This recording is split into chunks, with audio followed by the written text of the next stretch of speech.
Evans alikuwa admitted on 5th May 2022 with an admission number of 20268. He was admitted in class 1B and he has left our school at form 3B.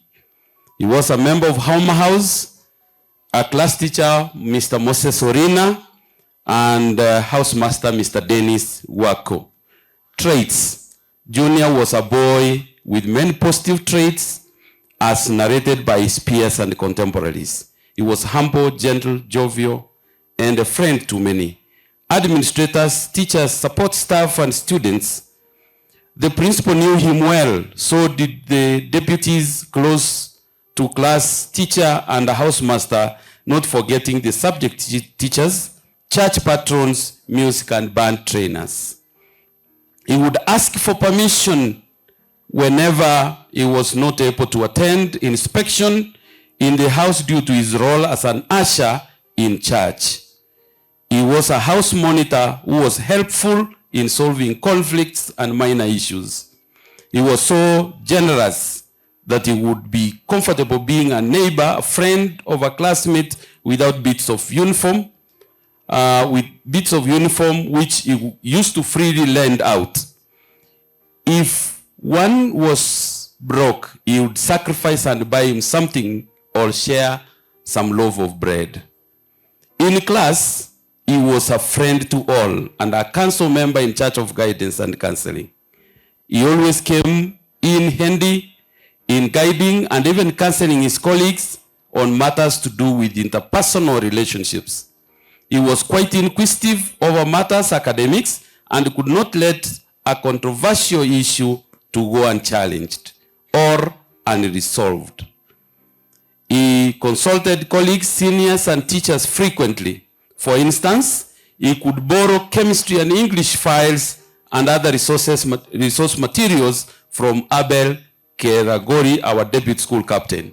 You have seen that young man talk to make up for the gaps due to absence for treatment or co-curricular activities. In church, Junior was welcomed to Kisii School Seventh-day Adventist Church on 9th May 2022 and initiated as a member on 15th May 2022. He later joined the choir where he sang bass. He participated in many church programs, including recording and shooting Walivuka album. He was a Bible study or lesson facilitator of Bethlehem family. He was nominated as an usher, a position he served faithfully until his demise. He used to encourage class members to participate in church activities such as ushering. School band. Junior joined the school band in 2023, term 3, and started training. In 2024, he was so active and eager to learn.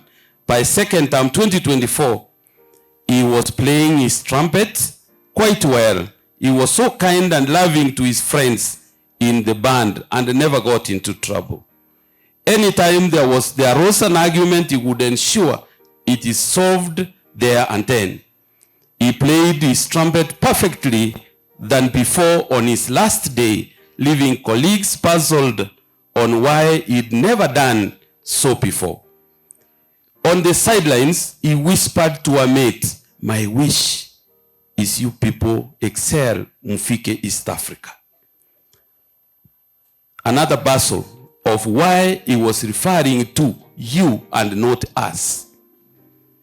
Sickness. Junior used to complain of joint pain, headache, losing content studied earlier, dizziness, and could convulse.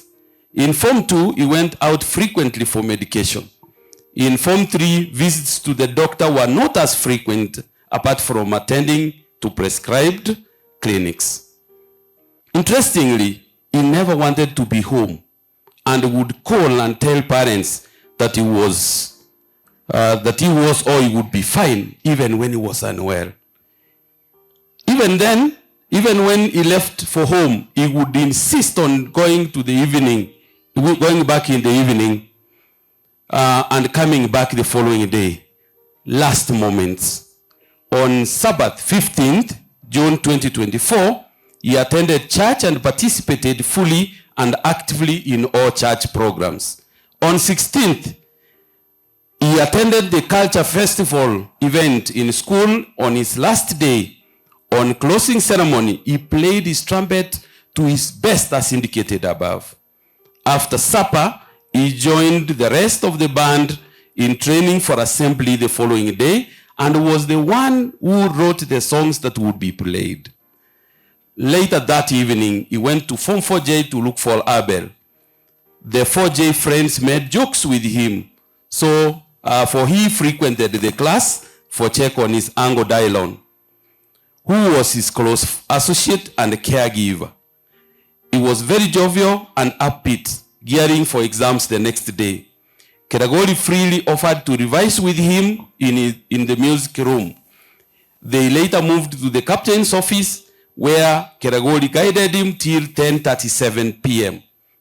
Due to fatigue, Keragoli gave him his notes to revise during the morning preps, and the two agreed to meet during breakfast time for refining. They bid each other, parted ways at 10:43 p.m.